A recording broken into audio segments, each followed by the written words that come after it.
Boeing is expected to cut up to 8,000 jobs this year within its commercial aviation division. Boeing suggested that the cuts are intended to keep the company competitive moving forward. First 4,000 job cuts are expected to arrive before July. The long-anticipated Falcon 8X is nearing the final stages of certification.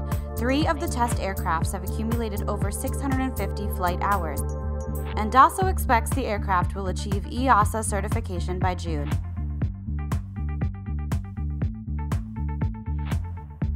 ICAO has released a business aviation fatigue management guide that contains contributions from NBAA and the Flight Safety Foundation.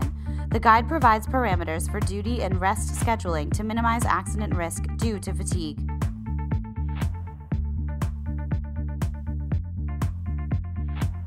The increasing Gulfstream G650 inventory has convinced analysts at Deutsche Bank to downgrade General Dynamics' rating from buy to hold. The percentage of G650s on the market continues to creep upwards and currently rests at 11.5%. This week, an Egypt Air flight was hijacked by a man looking to speak with his estranged wife in Cyprus. When asked by a reporter to confirm if the incident was indeed over a woman, the president of Cyprus, Nikos Anastasiadis, jokingly replied, "Always there is a woman involved."